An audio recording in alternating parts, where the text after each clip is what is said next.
Selamat datang dan selamat datang kembali di Belajar Blender Indonesia. Nama gue Vincentius Cesarius dan di dalam channel ini gue akan menjadi mentor kalian dan kalian akan belajar berbagai hal di dalam aplikasi Blender. Kita akan mengulas dari teknik yang paling dasar sampai yang paling lanjut. Jadi bagi lu yang pemula, intermediate, advanced, atau bukan professional, yuk merapat karena teknik dalam Blender 3D itu terus berevolusi. Dan gue yakin lo akan terus menemukan ilmu-ilmu dan teknik-teknik yang baru di sini. Tapi sebelum kita membahas hal-hal yang lain, pengetahuan pertama yang paling dasar yang kalian harus pahami adalah apa itu X, Y, Z di dalam dunia 3D. Kalau lu masih ingat soal grafik di pelajaran matematika atau fisika, Blender menggunakan sistem yang persis serupa. Apapun objek atau bangun yang lu buat di dalam Blender, mereka terbuat dari puluhan, ratusan, ribuan, bahkan jutaan titik sudut. Di dalam Blender, sumbu X berwarna merah, Y berwarna hijau, dan Z berwarna biru. Pertama, mari kita bahas tentang sumbu X dan Y terlebih dahulu. Kalau lu masih ingat aturan notasi grafik matematika, yang kanan dan yang atas ini adalah positif, dan yang kiri dan bawah ini adalah negatif. Jadi X ke kanan itu X positif, positif X ke kiri itu negatif X, Y ke atas itu adalah Y positif, dan yang Y ke bawah adalah Y negatif.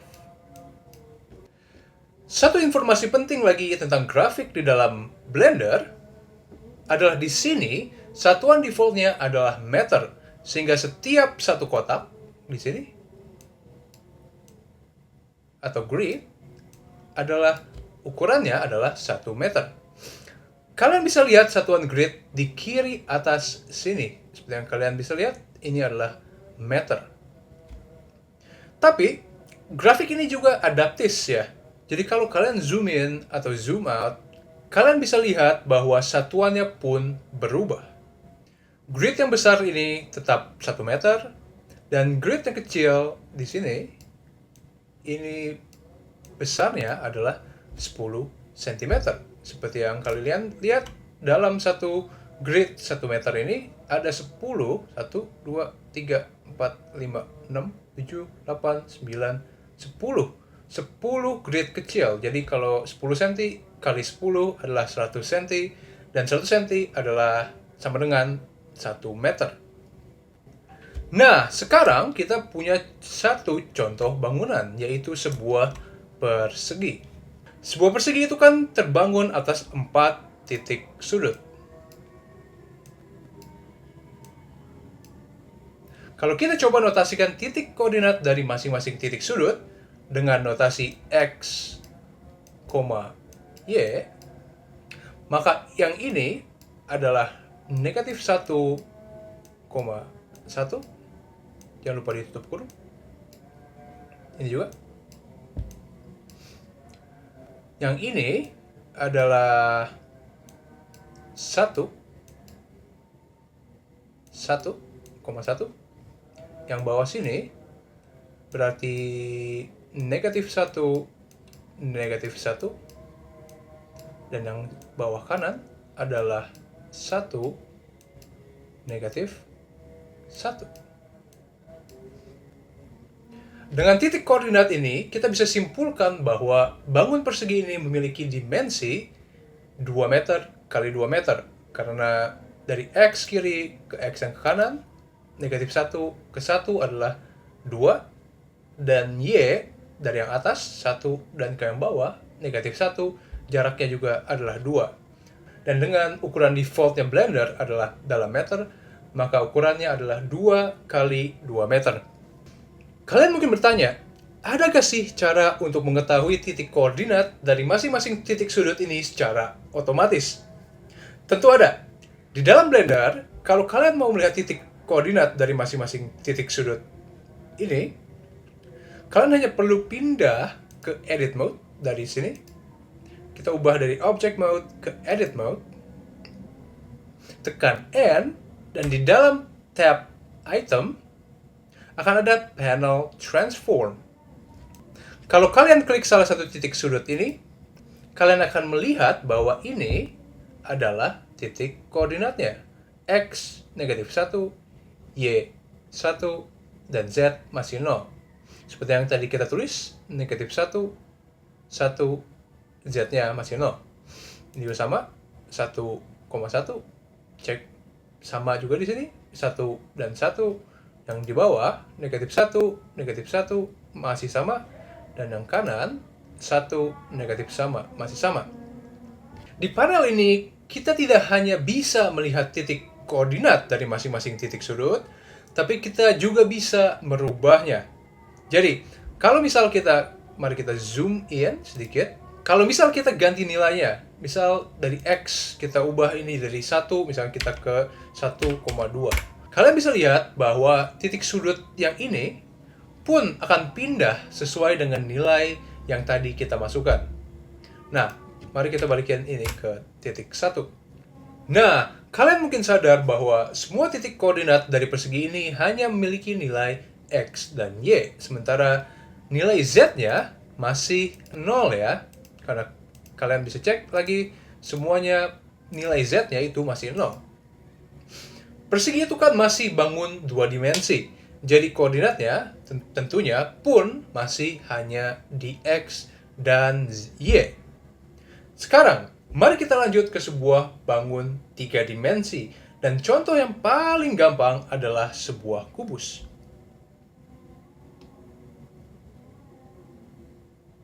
Mari kita hide annotation, tulisan biru ini. Oke. Kubus itu sebenarnya versi 3 dimensinya dari sebuah persegi. Jadi, sebagai demonstrasi, mari kita masuk ke edit mode, kita masih di edit mode, dan extrude si persegi ini. Kita select ke mesh, dan extrude face. Nah, kita tarik aja ke bawah, sampai dia menjadi sebuah kubus. Kalau kita cek titik koordinat dari titik sudut baru kita, sekarang kita balik ke item dan transform. Sekarang mereka tidak hanya memiliki nilai X dan Y, tapi juga nilai Z, negatif 2 meter. Nah, dengan titik koordinat baru ini, kita bisa simpulkan bahwa kubus ini memiliki dimensi 2 meter kali 2 meter kali 2 meter. Nah, kalian mungkin bertanya, kan kalau si X dan Y kelihatan garis sumbunya tuh, X dan Y. Terus di mana sih garis sumbu si Z itu? Secara default, garis sumbu Z itu tersembunyi. Tapi kalian bisa mengaktifkannya di dalam baris header, viewport overlay di sini, dan ada gambar segitiga, garis drop down. Kalian bisa klik, dan di atas sini ada X, Y, dan Z-nya masih abu-abu. Kalian klik aja bagian Z, dan sekarang kalian bisa melihat bahwa ada garis sumbu si Z. Tapi sebagian besar bahwa Z ini bisa disembunyikan karena biar lebih gampang bagi kita melihat si viewport ini secara keseluruhan. Sekarang, lu mungkin bertanya, oke, Blender menggunakan titik koordinat 3 dimensi. Terus, pentingnya apa sih dari koordinat 3 dimensi X, Y, Z ini? Semua hal yang kita lakukan di Blender, baik itu modeling, sculpting, atau animasi, tentu dengan berbagai macam teknik. Tapi pada dasarnya adalah untuk memanipulasi bentuk objek atau bangunan di dalam koordinat X, Y, Z. Jadi, pengetahuan tentang X, Y, Z ini sangat fundamental, dan teori dan aplikasinya akan terus berkembang dan terus berulang di video-video selanjutnya. Nah, salah satu aplikasi paling dasar dari manipulasi titik koordinat X, Y, Z ini adalah ketika kita ingin menciptakan sebuah objek dengan dimensi yang presisi.